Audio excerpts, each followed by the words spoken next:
sinabi. At saka very, very brave. Ano po? Napakatapang nung kanyang pagsasalita. Ano po? Tayo, bilang obispo po ng ating iglesia, to say sabi niyang ganoon na meron tayong mga church members na hindi pa talaga kumikilala sa Panginoon. May mga church members tayo na hindi pa talaga Kristiyano. Ano po? Ay, very napakatapang noon na pagsasalita. Amen po ba yon? At saka bold po noon. Yan pala yung term na hinahanap ko. Ano po? Napaka-bold noon para sabihin po niya yon. Ano po? Pero that is actually a reality. Amen po ba? That is actually a reality. Pakitapik nyo nga po yung katabi nyo. Sabihin nyo nga sa kanya, kapatid, baka ikaw yon. So, sabi po ganoon. So, sabi po niya, meron tayong mga miyembro na hindi Kristiyano. Hindi kumikilala sa ating Panginoon. And then actually, if you realize, if you listen carefully doon po sa kanyang sinabi niya actually yung what it means to be a Christian. Sinabi po niya, nadinig po ba natin? Sinabi po niya yung paano ba masasabi na tayo ay Kristiyano? Actually po, nito pong week na to, dahil nga tinitingnan ko siya na isasama ko po siya sa aking introduction, sa aking sermon, tiningnan ko, umanap ako sa hinanap ko kay paring Google, hinanap ko kay Google yung yung kahulugan ng isang Kristiyano, what it means to be a Christian. Pero kapag po tiningnan natin ganoon, ang sabi po sa dictionary, tiningnan ko ang definition, ang lagi po sinasabi is, ang pagiging Kristiyano ay pagdalo doon sa simbahang Kristiyano. Ganoon kababaw yung definition. At merong mas malalim na definition, pero actually ay kinakailangan mong alukin. Kinakailangan mong pag-isipan. Ang sabi po doon sa malalim na definition, being a Christian is to follow Christ and His teachings. Sabi pong ganon, being a Christian is to follow Christ and His teachings. So kapag po tiningnan natin, para siyang mababaw. Pero kapag pinag-isipan natin, malalim po siya. What it means to follow. Ano ba yung ibig sabihin ng to follow? So kapag po pinag-usapan natin yung salita na to follow, doon po doon nagkakaroon ng lalim yon. Yung definition na yon na ang pagiging Kristiyano ay pagsunod sa kay Hesukristo at sa katuruan ni Hesukristo. Doon lang magkakaroon ng lalim yon.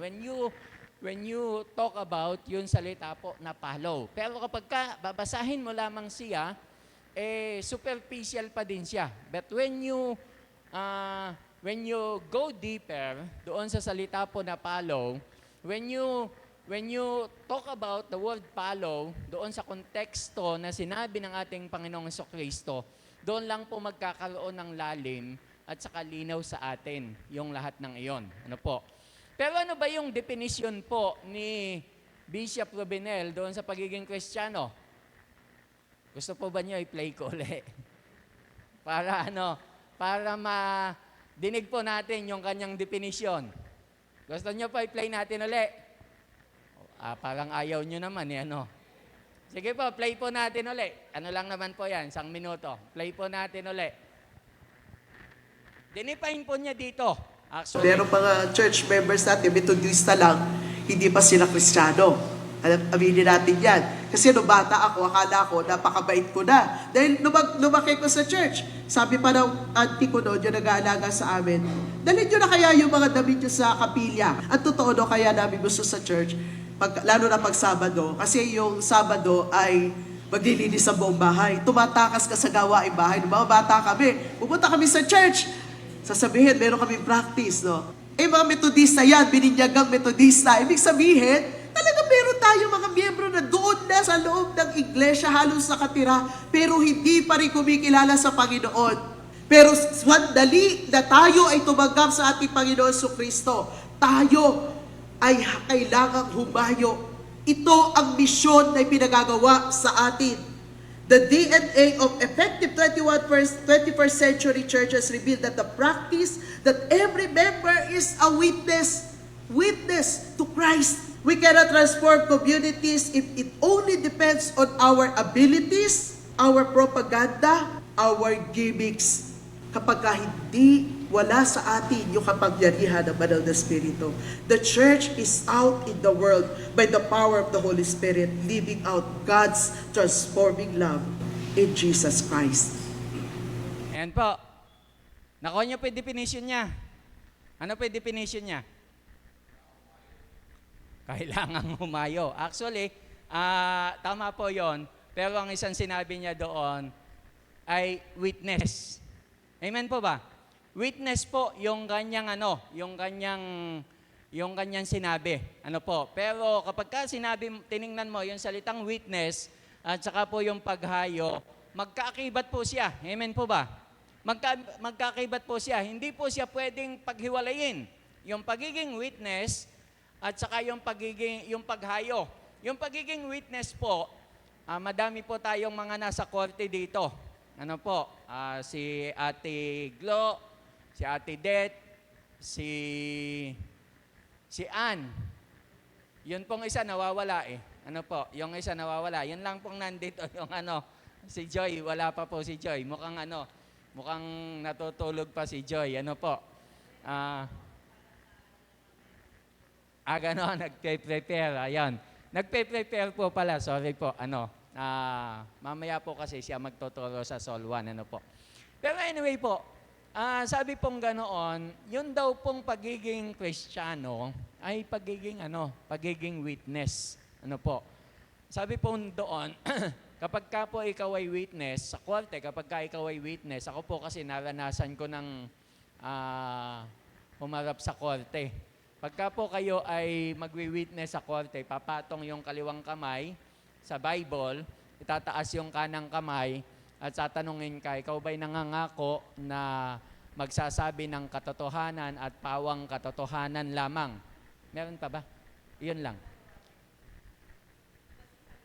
Kasayihan ka nawa ng Diyos. Iyon pala yun. Kaya nakapatong sa Bible. So, iyon po yung sinasabi doon. Iyon po yung pinasasabi.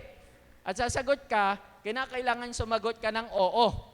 Kasi kapag ka hindi ka sumagot ng oo, pagka iba isinagot mo, hindi tatanggapin yung iyong testimony. Hindi ka tatanggapin bilang isang witness. Ano po? So, importante po yon. Sa court proceedings, napaka-importante po noon.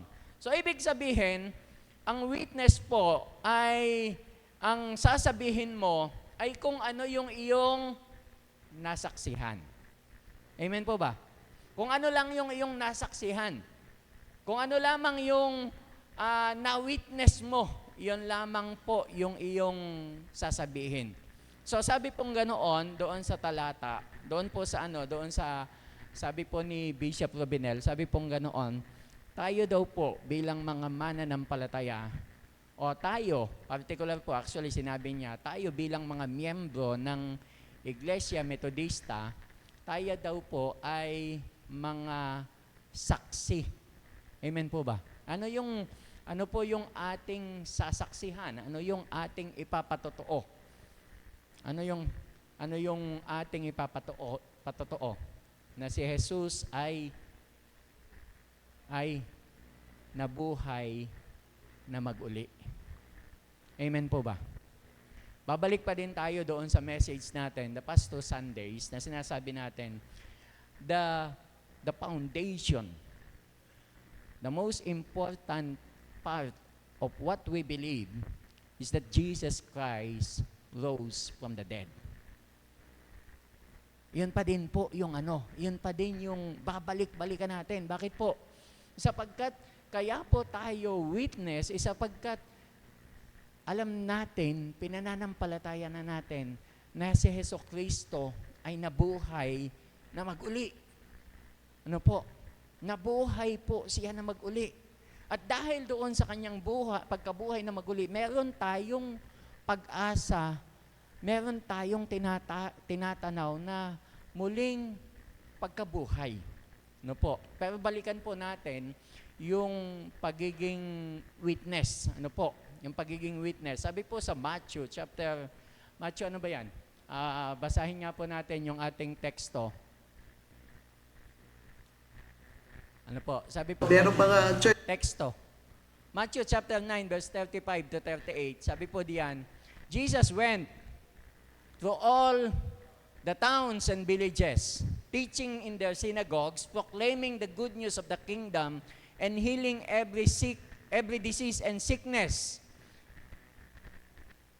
When he saw the crowds, he had compassion on them because they were harassed and helpless, like sheep without a shepherd. Then he said to his disciples, "The harvest is plentiful, but the workers are few. Ask the Lord of the harvest, therefore, to send out workers into his harvest field." Ano po? Sabi pong ganyan, balik natin doon sa unang versikulo. Sabi po diyan, sa verse 35, sabi po diyan, ay si Jesus daw po, nagpunta siya sa mga towns and villages. Ano po? Nagpunta siya doon sa mga towns and villages. At nangangaral siya ng salita ng Diyos.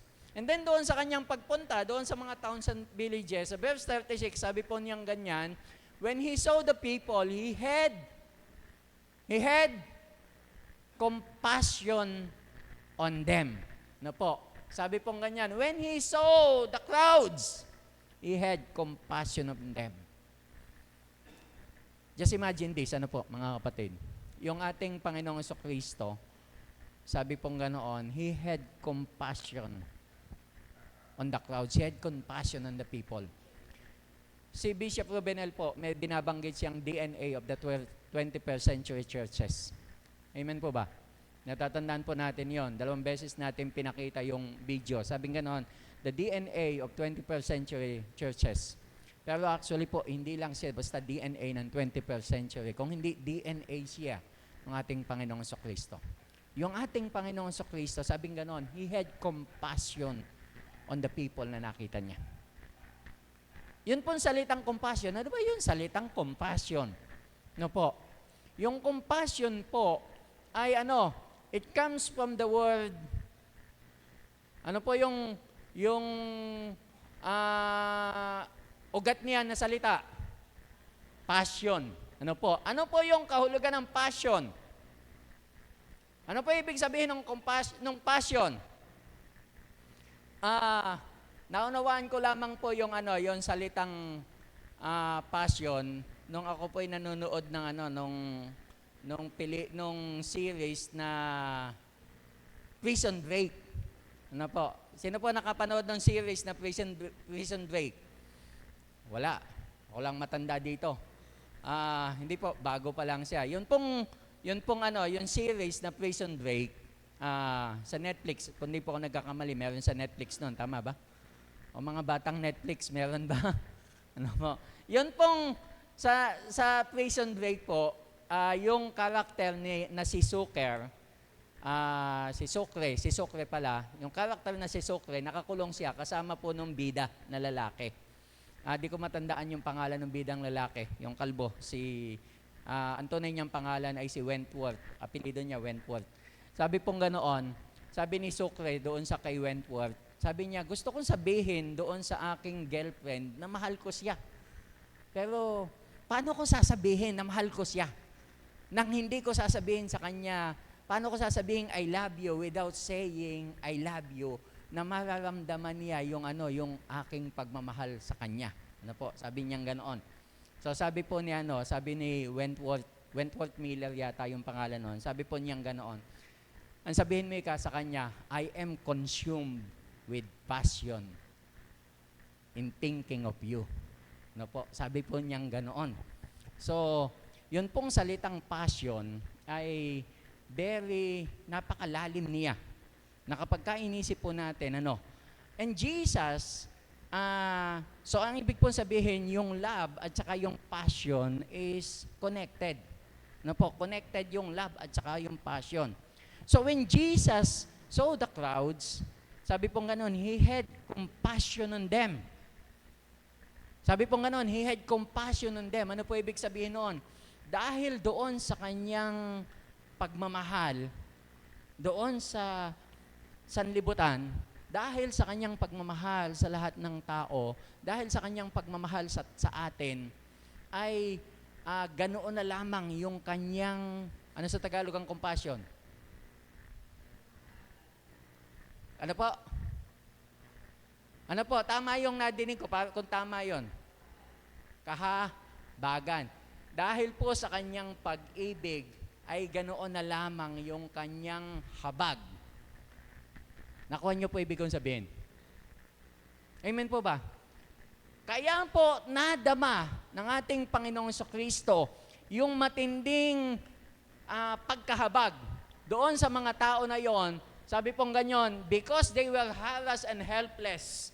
Kaya po niya naramdaman yon ay dahil doon sa kanyang matinding pagmamahal.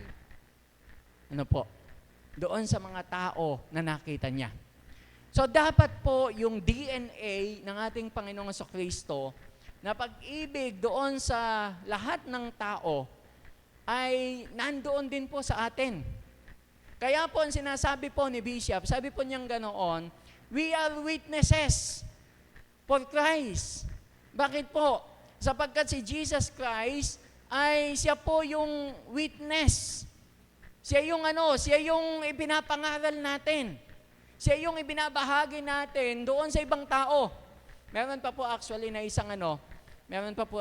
isang reel si Bishop Robinel na napanood ko din. Sabi niya ganoon, when the first Methodists went to America, ang sabi ng mga ipinadala ni John Wesley, ano yung sasabihin namin sa mga tao doon? Sabi pong ganoon, tell them about Jesus. Sabi daw po ni John Wesley, tell them about Jesus. Tell them about Jesus. Offer them Jesus. Mga kapatid, the truth is, we have nothing to offer sa mga tao, sa mga kaibigan natin na hindi mananampalataya. But Jesus. Only Jesus. Sabi pong ganoon, tayo daw po ay, unang puntos po natin, sabi po, tayo ay, we are called to win souls. Tinawag tayo ng Panginoon para po ma-win yung mga tao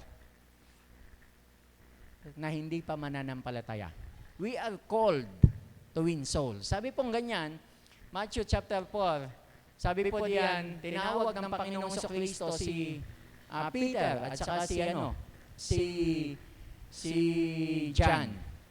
At ang sabi ng Panginoon, come, follow me, and I will make you fisher of men. Sabi po ganyan, come, follow me, and I will make you fisher of men. So tayo po ay tinawag ng Panginoon. Hindi lamang po si Peter, hindi lamang si John, kung para po sa kanila lamang yung pagkatawag na ito, mga kapatid, hindi ilalagay ito sa Bible. Totohanan po yon. Kung para kay John lang at saka kay Peter, yung pagkatawag na come and I will make you fisher of men, hindi po ito malalagay sa Bible. In the same way, kung para kay Jeremiah lamang o para sa Israelites lamang, yung pangako na for I know the plans I have for you, plans to prosper you and not to harm you, plans to give you hope and a future. Kung iyon pa'y para kay Jeremiah lamang at para sa mga Israelites, hindi po yan malalagay sa Bible. Amen po ba yon? Kung yun pong John 3:16 ay para sa mga Israelites lamang, hindi din yun malalagay sa Bible. Hindi din sasabihin ng John 3:16 na for God so loved the world that He gave His only begotten Son. Do not think for 1 second na yung isang mensahe sa Bible ay para doon lang sa tao na pinatungkulan noon. Huwag na huwag niyong isipin na yung mensahe kay Abraham, I will make you a blessing, ay para kay Abraham lang. Lahat po ng natala sa Bible ay para sa atin din. Amen po ba? Lahat ng natala sa Bible ay para sa atin din. So when Jesus commanded, when Jesus commissioned, yun pong kanyang mga alagad, kinukomisyon din po niya tayo. When Jesus called John and Peter, tinawag din po niya tayo. At kung ano yung pagkatawag kay John at kay Peter, yun din yung pagkatawag sa atin. Amen po ba yun? Pakitapik mo ba yung katabi mo, sabihin mo sa kanya, kapatid, amen ba yun? Kung ano po yung pagkatawag kay Peter, kay John, yun din yung pagkatawag sa atin ng Diyos. Sabi ng Panginoon kay Peter at kay John, I will make you fisher of men. Pansinin po natin. Dinidiscuss po na, sinishare ko sa inyo ito, nung ilang linggo na nakakaraan, sabi ko sa inyo, yung pagiging fisherman, yung pagiging carpenter, ay hindi part-time job. Amen po ba yun? Hindi po siya part-time job. Yung pagiging fisherman at saka yung pagiging carpenter, ay buong buhay na po nila yon. And the same way, yung pagkatawag sa kay Peter, kay John at sa atin bilang fisher of men, it is not a part-time job. It is a full-time job. Eh sabi ninyo, Pastor, meron akong trabaho. When you go back doon sa isang lesson po ng encounter, sabing ganoon, ay hindi ka tinawag, hindi ka nagtatrabaho para hindi part-time job yung pagiging Kristiyano. Kung hindi ikaw ay Kristiyano, kung saan ka itinanim ng Panginoon. You are a witness kung saan ka itinanim ng Panginoon. Amen po ba? Kung ikaw ay kung ikaw ang trabaho mo ay nasa korte, dapat doon sa korte, nagpapatotoo ka din sa patungkol sa Panginoong Jesucristo. Kung ang trabaho ay sa bangko, nagpapatotoo ka din patungkol sa Panginoong Jesucristo. Kung ikaw ay nasa school, nagpapatotoo ka din. Dapat makita yung ating pagiging Kristiyano.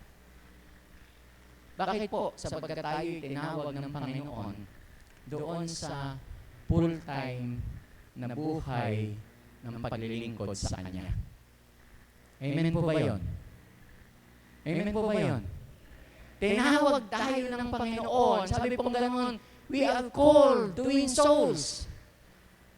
We are called to win souls. Ikalawa po, sabi pong ganyan, we are commissioned, we are commanded to win souls. Sabi po diyan sa Matthew chapter 28 verse 19, pamilyar na pamilyar tayo diyan.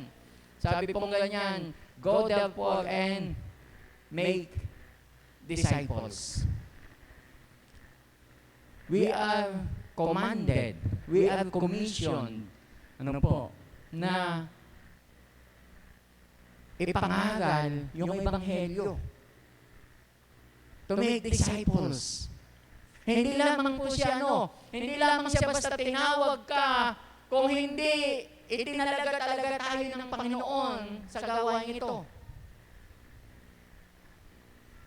Kanina po, actually umaga, ay nakaupo po ako doon sa may harapan. At habang nakaupo po ako doon, ay meron akong naisip na sermon. Naisip po akong sermon. Sabi ko, ay maganda to mamayang hapon. So, nung ginagawa ko po yung sermon, it is about Andrew actually. Nung ginagawa ko po yung sermon, ay sabi ko, hindi, maganda to sa susunod na linggo. Kaya po sa susunod na linggo, may sermon na ako. May sermon na po ako sa susunod na linggo. Sabi ko, maganda to sa susunod na linggo. Abangan nyo po yung susunod na linggo kasi it is about Andrew. At, maganda po yung maganda yung premise na ibinigay ng Panginoon.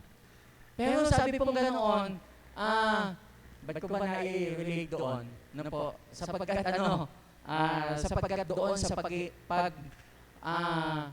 pagwiwin po ng mga kaluluwa para sa Panginoon. Ano po, we are not just called, we are commanded, we are commissioned by the Lord. Just imagine, yung yung Great Commission ay para po sa bawat isa sa atin.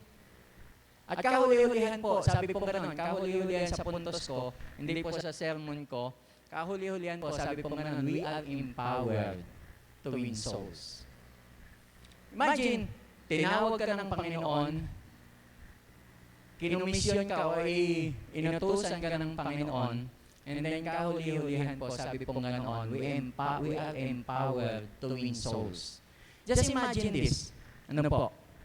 Just imagine po ito mga kapatid. Ibinigay yung Espiritu Santo ng Panginoon, binigay ng Diyos yung Espiritu Santo para po tayo ay maging witnesses. I want you to think about that. Ibinigay ng Panginoon, ng Diyos, ang kanyang bugtong na anak upang tayo ay magkaroon ng buhay na walang hanggan. Amen po yun, ano? Amen.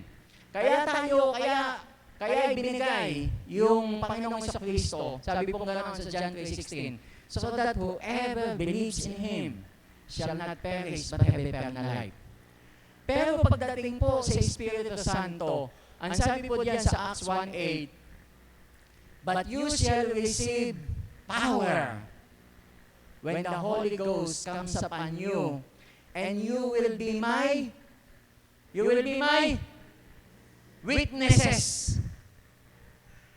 Imagine po yung imagine po na kaya pala ibinigay sa atin yung Espiritu Santo sapagkat nais ng Panginoon na tayo ay maging mga saksi po niya.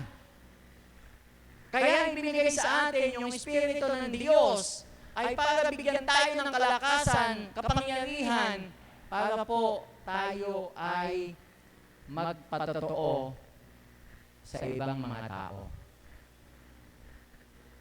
Amen po ba yun? Andiyan pa po ba kayo? Natututo po ba tayo? Amen po. Realization. We have to realize that, mga kapatid.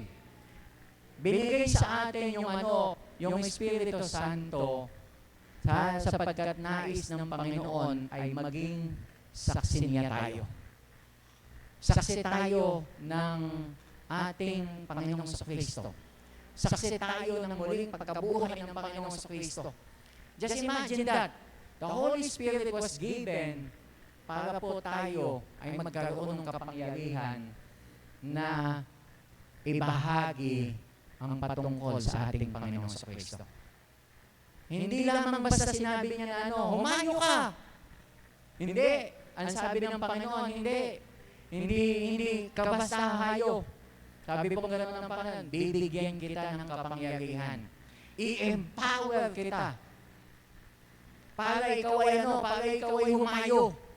Palalakasin kita. Hindi ka mag-isa. Kasama mo yung Espiritu Santo. Just imagine that. Ako po, habang pinag-iisipan ko po ito, sabi ko, Panginoon, grabe yung desire mo para yung mga tao ay maranasan yung buhay na kasama ka.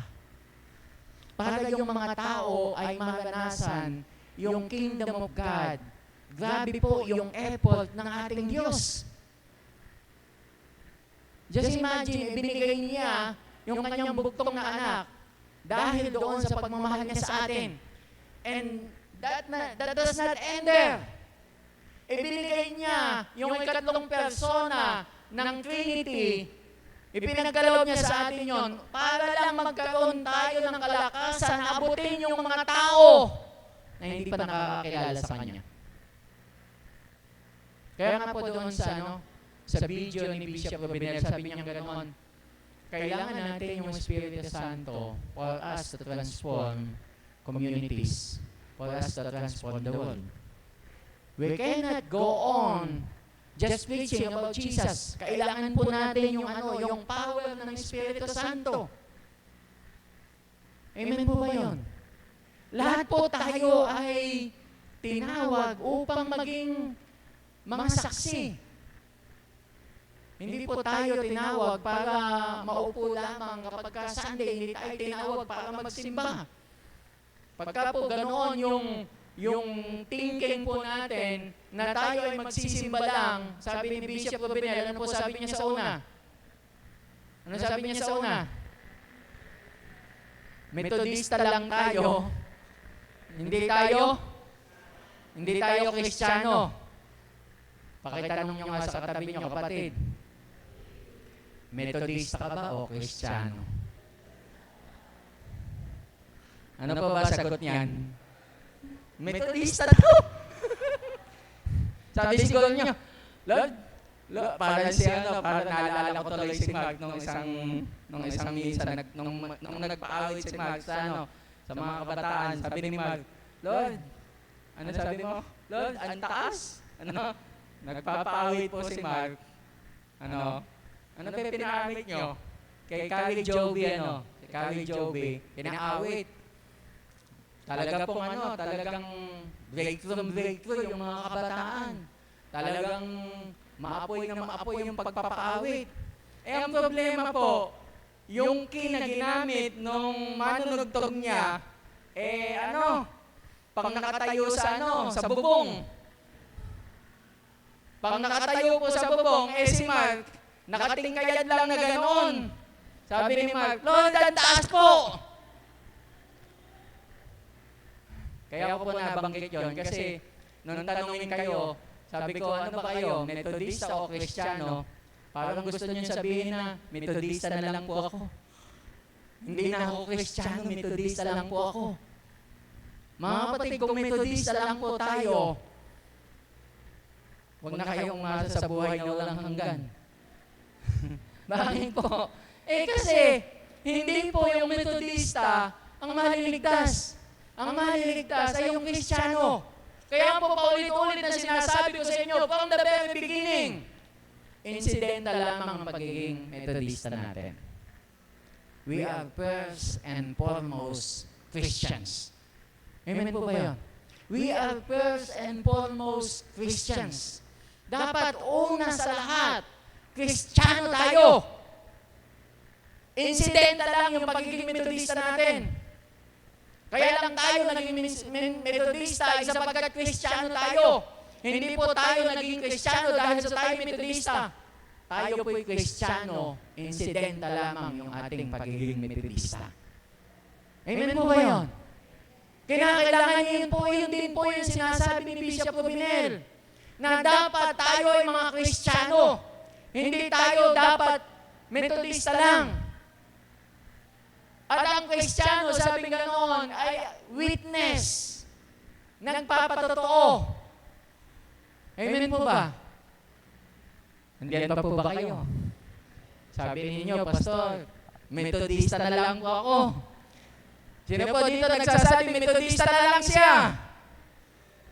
Kala ko po magtataas kayo, nakahinga ako bigla. Kala ko magtataas kayo lahat ng kamay. Pero sabi po ganoon, kidding aside, tayo po ay mga mananampalatayang Kristiyano. Amen po ba? Nakita po natin, ultimo yung obispo natin doon sa kanyang pangaral. Kaya nga po, ipinakita ko sa inyo. Kasi pagka-quotation lang, baka sabihin ninyo, baka po hindi naman talaga sinabi ni Bishop yan. Kaya po, ipinapanood ko sa inyo, sabi niya ganoon, meron na tayong mga miyembro, hindi Kristiyano. Ano po dapat natin gawin? Ngayon, ano po dapat natin gawin?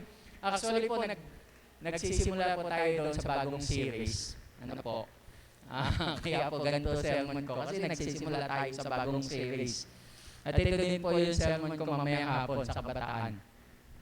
Nagsisimula po tayo ng bagong series na kung saan ay mag-win tayo para sa Panginoon. Amen po ba? Ano po dapat natin gawin? What should we do? Unang-una po, na dapat natin gawin. Actually po, wag mo muna pakita yan. Ang unang-una dapat natin gawin, alam niyo po kung ano? Alam niyo unang-una natin dapat gawin? tanggapin si Kristo sa buhay natin bilang Panginoon na tagapagligtas. Amen po ba? Nilagay ko po, actually, hindi po yun yung kanina, habang umaaway tayo, ewan ko, kung nakita ko nung nasa likod, nag-aayos akong gano'n nung sermon ko. Sabi kong gano'n, ang una pala namin dapat gawin, sabi kong gano'n, tanggapin si Kristo bilang Panginoon namin na tagapagligtas. Amen po ba? Bakit po? Sapagkat we cannot go on sa mundo, we cannot be a witness kung hindi pa natin tinatanggap si Kristo bilang Panginoon natin na tagapagligtas. And I mean na talagang siya yung ating Panginoon at tagapagligtas. Not just simply saying, natanggapin mo, sige, tinanggap ko na po si Kristo bilang Panginoon at tagapagligtas. Ang ibig ko pong sabihin, let us rededicate our lives to a deeper commitment sa ating Panginoong sa Kristo. Amen po ba? Hindi ko po sinasabing tanggapin nyo ngayon si Kristo. Alam ko, tinanggap na ninyo si Kristo. Hopefully. Ano po? Amen po ba yun? Hopefully, tinanggap na ninyo si Kristo. Pakitapik nyo nga yung kapatid, katabi nyo. Sabihin nyo sa kanya, kapatid. Hopefully daw. Hopefully po, tinanggap na ninyo si Kristo. So, ang kailangan natin ngayon, hindi muling tanggapin si Kristo, kung hindi mag-level up tayo doon sa commitment natin, doon sa dedication natin sa ating Panginoon sa Kristo. Para hindi tayo mapabilang doon sa sinasabi ni Bishop Rubinel. Di po ba? Ang kailangan natin ay ano? Sabihin natin, Lord, kailangan ko pa lang mag-level up. Kasi ang pagiging Kristiyano pala ay pagiging saksi mo. Amen po ba? Sige po, pwede po ba taas kamay nung handang mag-level up? Amen po. Sige po, taas lang po kamay nung handang mag-level up. Yun pong iba, ano plano ninyo sa buhay ninyo? Mag-level up tayo, amen po ba?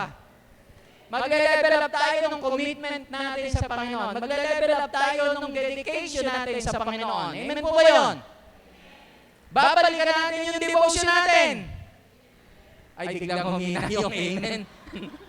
Biglang humina yung amen. Sabihin ko, babalikan natin yung devotion natin.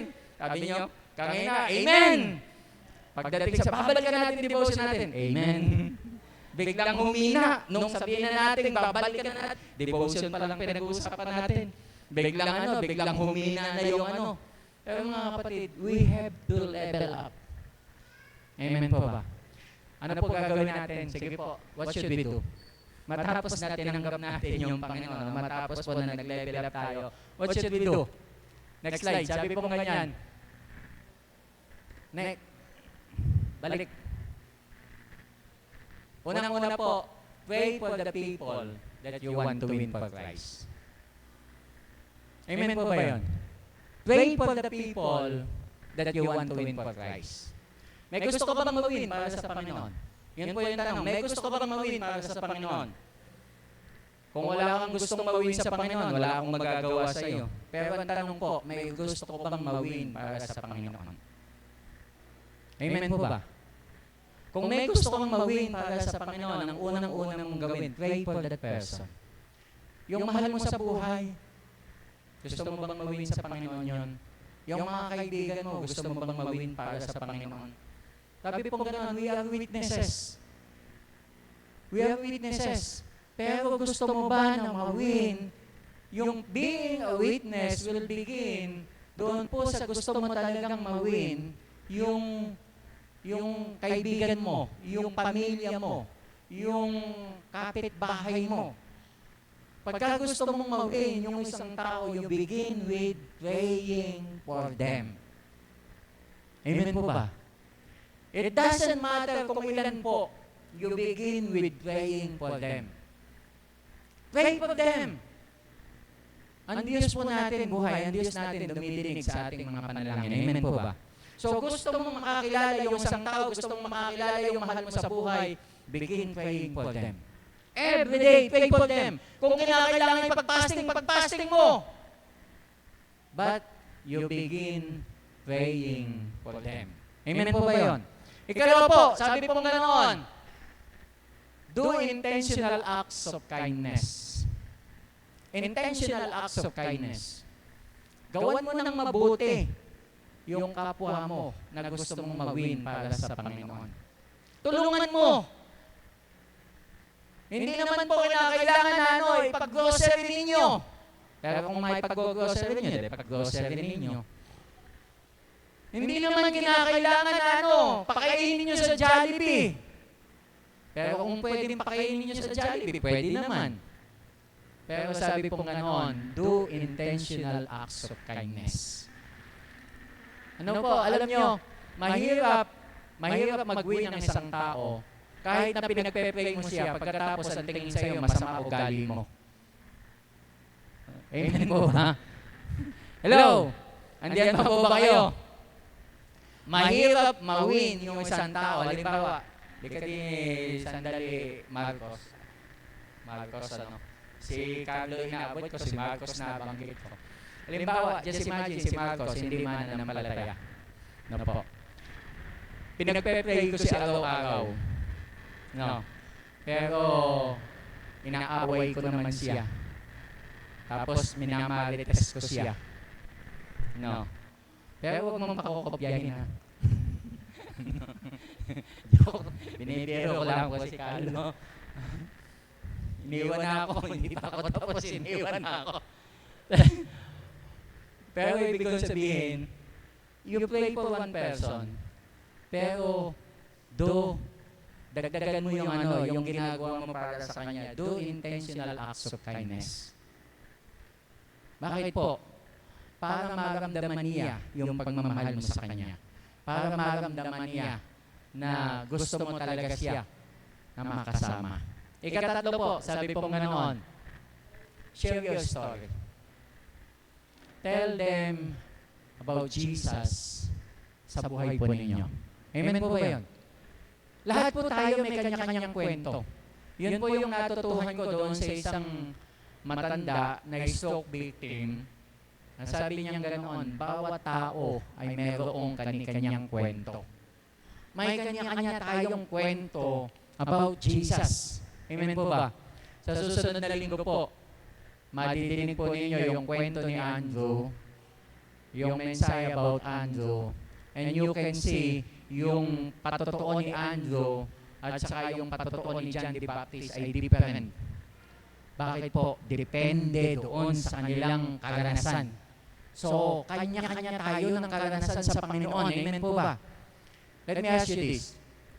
Of all po, doon sa lahat ng tawag sa ating Diyos, provider, healer, ano ang pinaka tumatak sa iyo? Ano yung talagang naranasan mo? May iba't ibang tawag ang ating Panginoon, di po ba? Sa Bible, meron siyang tinatawag na Jehovah Jireh, Jehovah Nisi, Jehovah Rohi, Jehovah Chidkenu. Ano ang pinakatumatak sa iyo? Ako po personally, kaya po paborito ko yung Psalm 23. It is because the Lord as my shepherd, talagang naranasan ko siya sa buhay ko. Naranasan ko po that the Lord is my shepherd. Kaya yun, lagi kong sinasambit yun. The Lord is my shepherd. Bakit po? Sa pagkatunay na naranasan ko siya. Na shepherd ko siya sa buhay ko. Na kahit na kung minsan pinipili ko yung landas na ito sapagkat nakikita ko maganda yung landas na ito, hinili niya ako sa ibang landas. Bakit po? Sapagkat sabi ng Panginoon, the best yung landas na ito para sa iyo. We all have a different story about Jesus. We all have a different story to tell. We have a story to tell other people na kahit po isang karanasan natin ang pagliligtas ng Panginoon, pero iba-iba yung kwento natin. We can tell our story doon po sa gusto nating mailapit sa Panginoon. Kahuli-hulihan po, sabi ganyan, invite the person to cell group or to church. Invite them na dumalo po nung light group natin o invite them na dumalo nung ating church. Hindi po tayo matatapos doon sa naibahagi lang natin ng kwento. Alam niyo, when we talk about discipleship, sinasabi ko po sa inyo, when we talk about discipleship, you begin with prospecting someone para po sa ating Panginoon. Ano po ibig sabihin ng prospecting? Halimbawa, balikan nga din ni Marcos. No. Halimbawa, ito po si Marcos, hindi pa mananampalataya. Pinaprospect ko siya na gusto ko siyang mailapit sa Panginoon. That is the beginning ng discipleship. Pinaprospect ko siya, gusto kong makakilala to, gusto kong mailapit ito sa Panginoon. And I begin praying for them. That is the beginning ng discipleship. Amen po ba? You don't begin discipleship na sasabihin mo, ay, magdi-discipleship ako. Sino yung di-disciple mo? Ang discipleship po, you begin with praying for someone, with doing intentional kindness, with sharing your story, with inviting them. Yun po yung yun yung mga basic ng ating pong ginagawa. Discipleship po yung soul winning. Discipleship po yun. And you begin doon sa sa pag-share sa kanila, sa pag-pray para po sa kanila. Magagawa po nating lahat yun. Amen po ba? Amen po ba? Amen po ba? Sabihin mo nga sa katabi mo, kapatid, kaya natin yun. Magandang umaga po at pagpalain tayo lahat ng ating Panginoon.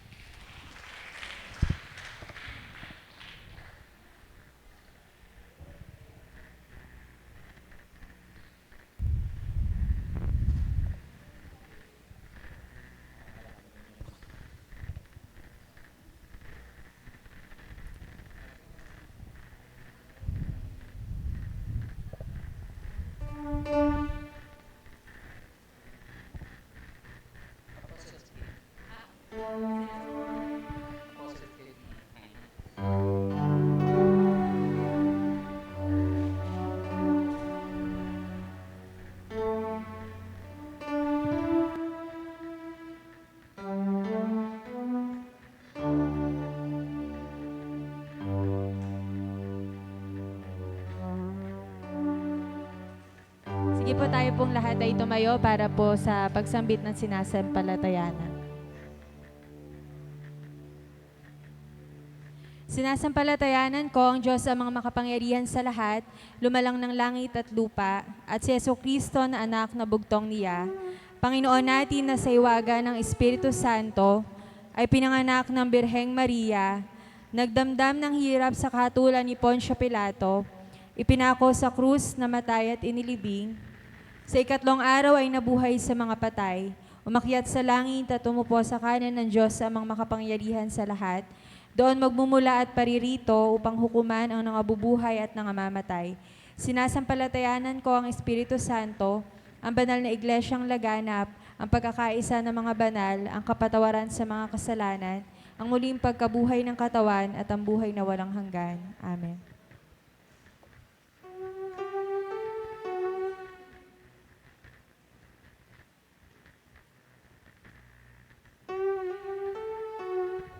Sige po, makaupo po tayo.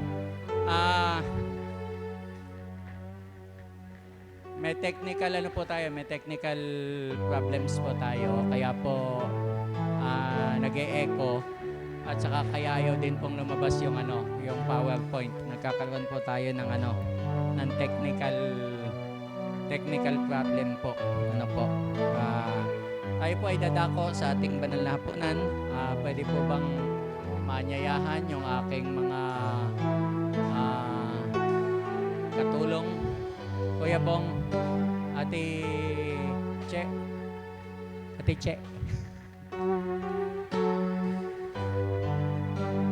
tsaka po si Mark at si Aldo.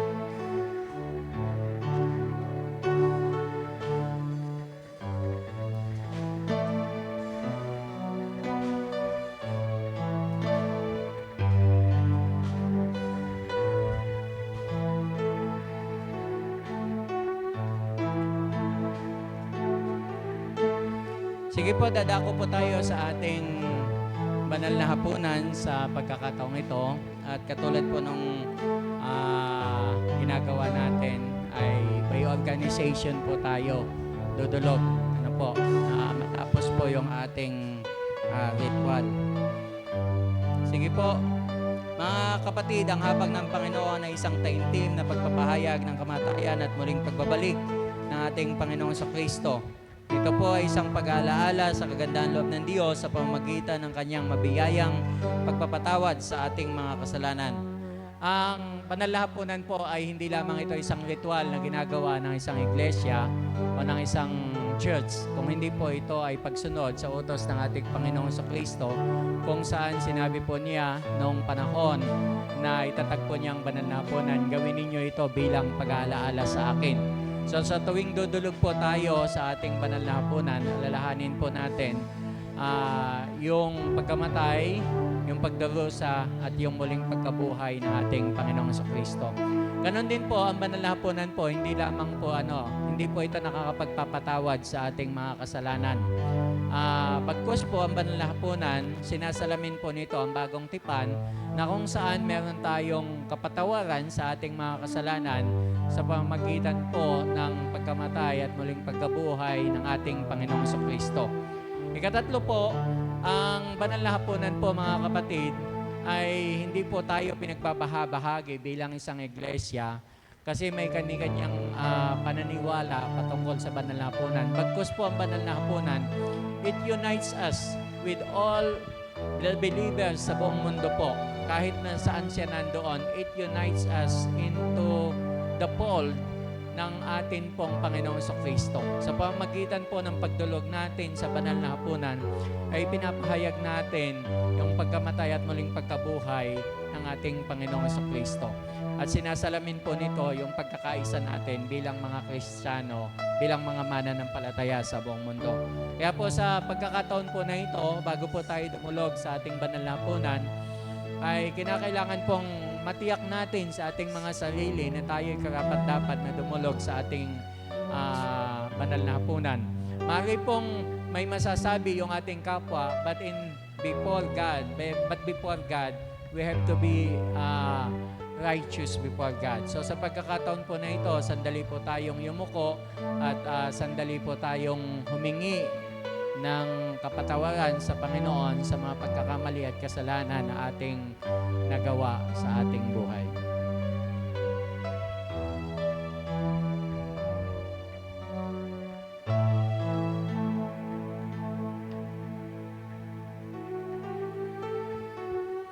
Mahabagi naming Diyos, Ama namin sa langit, kami po ay lumalapit sa inyo at hiningi po namin ang kapatawaran sa aming mga kasalanan. Dalangin mo namin, Panginoon, linisin mo kami at pagindapatin mo kami na dumulog sa inyong banal na hapunan sa pagkakataong ito. Dalangin po namin, Panginoon, gumawa kayo sa aming mga buhay. Patawarin niyo po kami, Panginoon, sa lahat ng aming kasalanan, pagkukulang at pagkakamali. Dalangin po namin, Panginoon, pagpalain din po ninyo ang tinapay na ito, simbolo ng katawan ng aming Panginoong Kristo, at ang inuming ito, simbolo ng dugo ng aming Panginoong Kristo. Gawin po ninyo itong pagpapala sa bawat isa sa amin. Sa pangalan po ni Jesus. Amen. Mga kapatid, ito ang aral na tinanggap ko sa Panginoon at ibinibigay ko naman sa inyo. Ang Panginoong Jesus, noong gabing siya ay pagkanulo, ay dumampot po siya ng tinapay. Nagpasalamat sa Diyos at pinagpira-piray sa ito at sinabi, ito ang aking katawan na inihahandog para sa inyo. Gawin ninyo ito bilang pag-aalaala sa akin. Gayun din naman po, matapos maghapunan, ay hinawakan niya ang salo at sinabi, ang salong ito, ang bagong tipan na pinagtitibay ng aking dugo. Tuwing inumin ninyo ito, gawin ninyo bilang pag-aalaala sa akin. Mga kapatid, tuwing tayo po ay kakain ng tinapay na ito at iinom sa salong ito, ay pinapahayag natin ang kamatayan ng ating Panginoon hanggang sa muling pagparito po niya. Sige po, sa pagkakataong ito, tayo po idudulog sa ating banal na hapunan.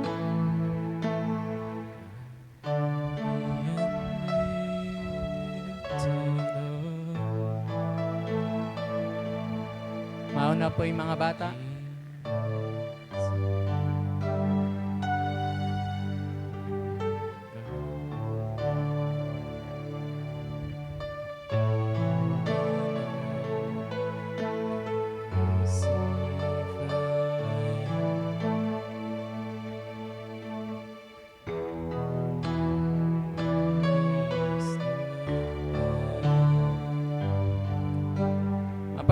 po naming Diyos, nagpapasalamat kami sa mga batang ito. Amin pong dalangin, pagpalain po ninyo sila, samahan, gabayan, at nubayan, Panginoon. At tulutan po ninyo ang pananampalatayang pinasimulan ninyo sa kanilang buhay. Patuloy na lumago at tulungan po ninyo kami upang ito'y alagaan. Dalangin po namin, Panginoon, pagpalain po ninyo ang bawat isa sa kanila. Sa pangalan po ni Jesus. Amen. Mga kabataan po,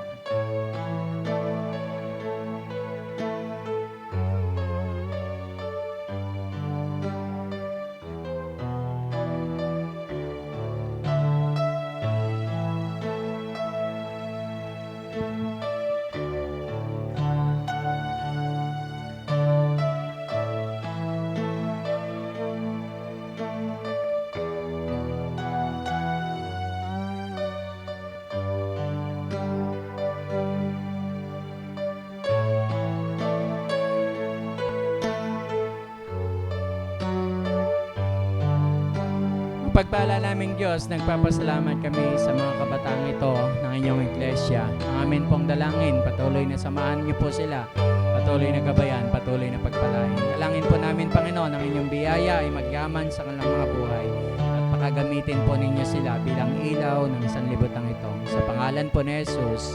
Amen.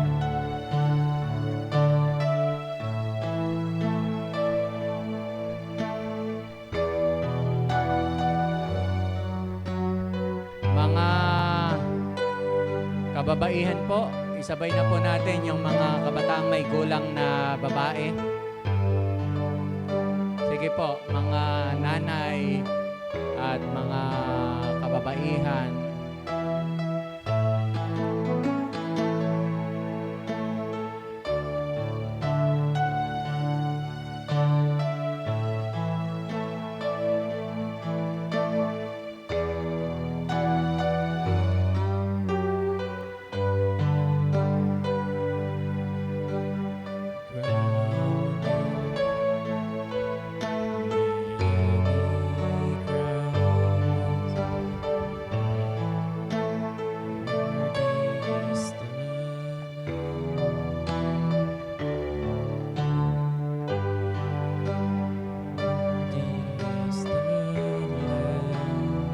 Mapagpala naming Diyos, nagpapasalamat po kami sa inyong mga anak na naririto sa harapan. Dalangin po namin ang inyong pagpapala, pagsama, gabay, patnubay sa aming mga kapatid na ito. Father God, we pray that your Holy Spirit will touch their hearts, will minister to them, will be with them, Panginoon, sa lahat ng kanilang naisin at balakin. Patuloy, Panginoon, papagliwanagin niyo po ang inyong mukha sa kanilang mga buhay at papagliwanagin niyo ang ilaw nila sa sanlibutan ito. Sa pangalan po ni Jesus. Amen. Mga kalalakihan po,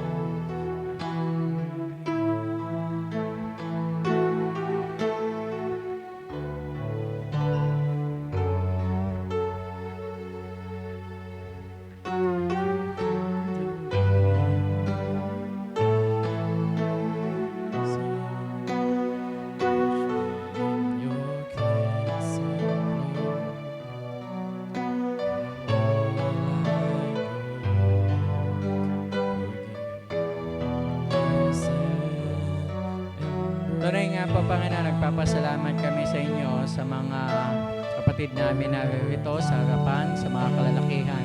We pray, Father God, that you will bless them, that you will guide them, that you will be with them. Samahan po ninyo sila, Panginoon, at patuloy na gawin po ninyo silang ilaw sa sanlibutan ito at asin sa sanlibutan ito. Patuloy, Panginoon, patatagin niyo po yung kanilang pananampalataya. Ito po yung aming dalangin sa tanging pangalan po ni Jesus. Amen.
Panginoon, salamat sa pagkakataon ng paglilingkod. Patuloy na pagpalain po ninyo ang bawat isa sa amin at gamitin. Nawa po'y kayo ang makita sa aming paglilingkod. Sa pangalan po ni Jesus. Amen.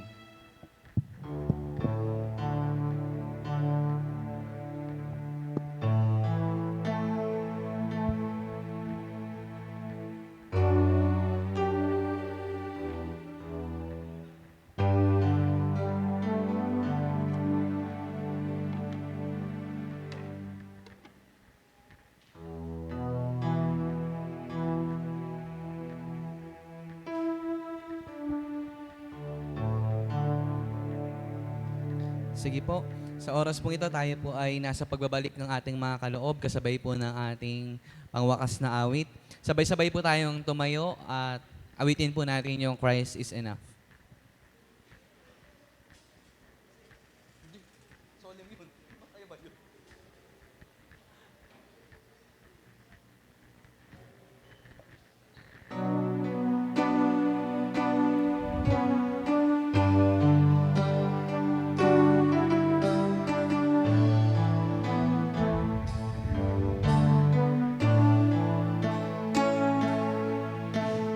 Christ is my reward and all of my devotion.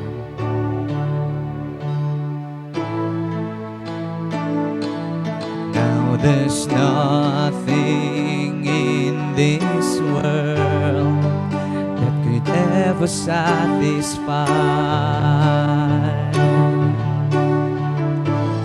Through every trial, my soul will sing, no turning back.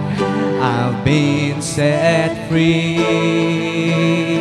We sing, Christ is enough for me.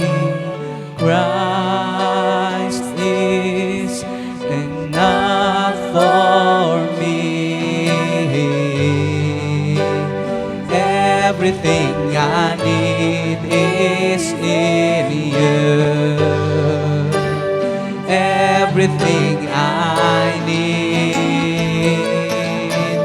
Christ my all in all, my joy and my salvation.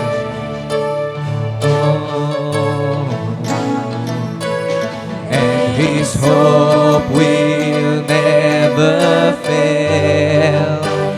Heaven is our home.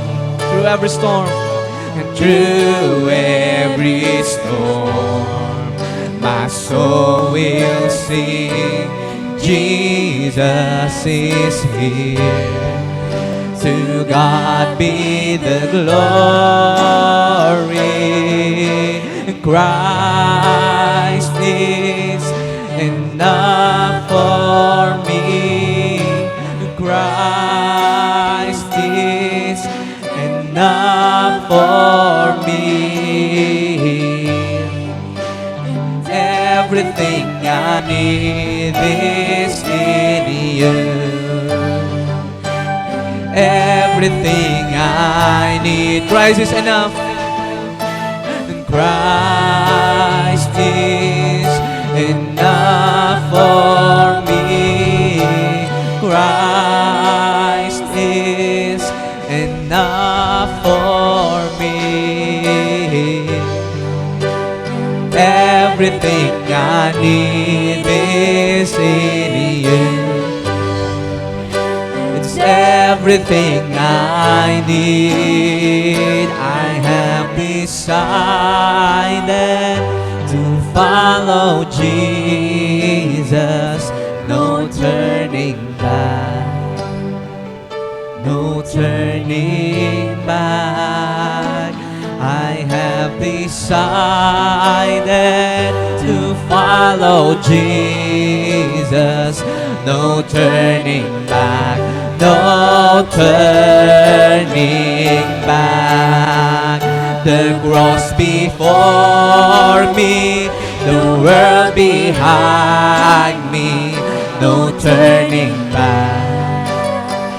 No turning back.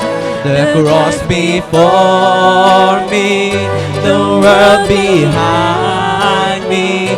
No turning back, no turning. For the very last time, Christ is enough. Christ.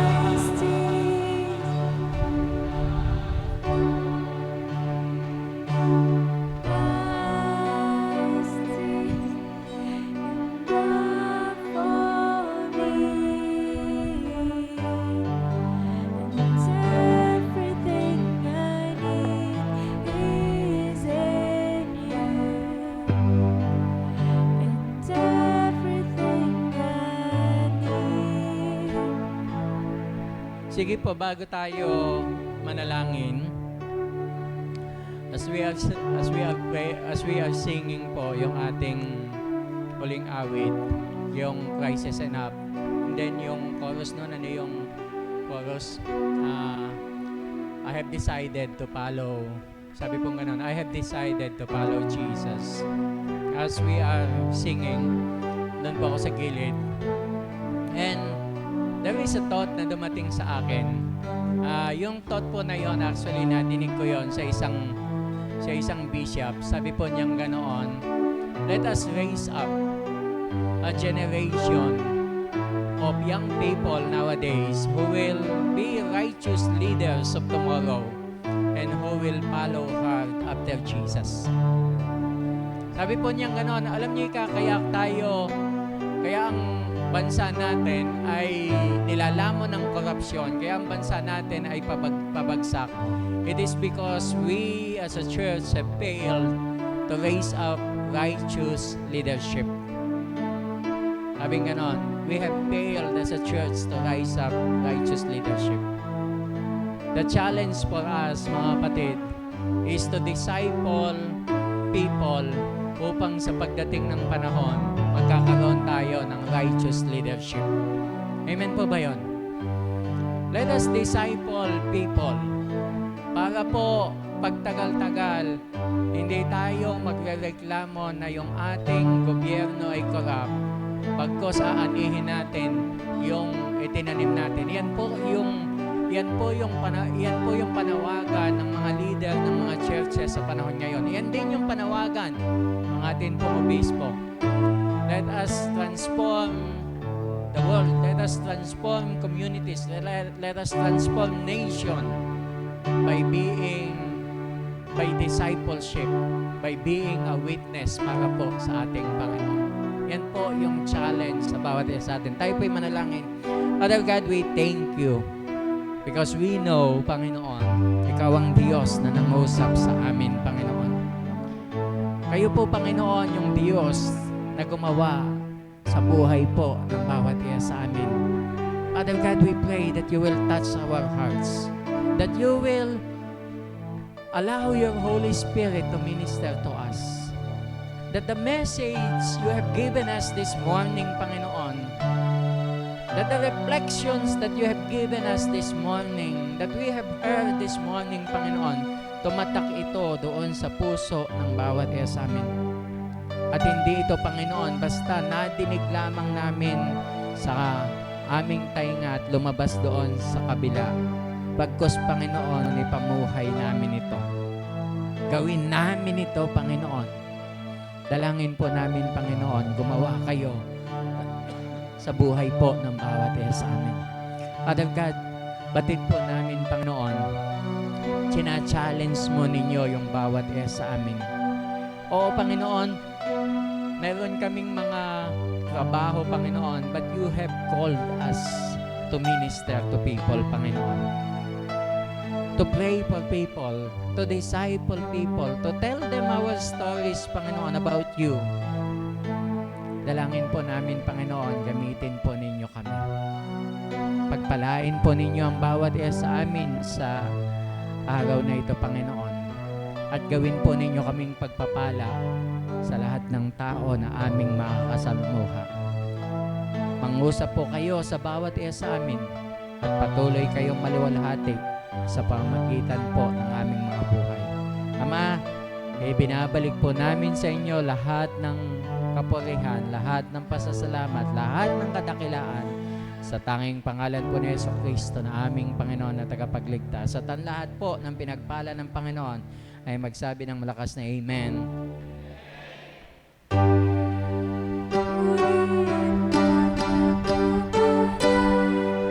Diyos naman sa balikan, purihin sa kalangitan, mga anak pinanganak. Amen. Mga kapatid, tanggapin po natin ang mayamang pagpapala ng ating Panginoong Jesucristo, ang pag-ibig ng Diyos at ang pakipag-isa ng Espiritu Santo simula sa araw na ito magpa sa walang hanggan. Amen.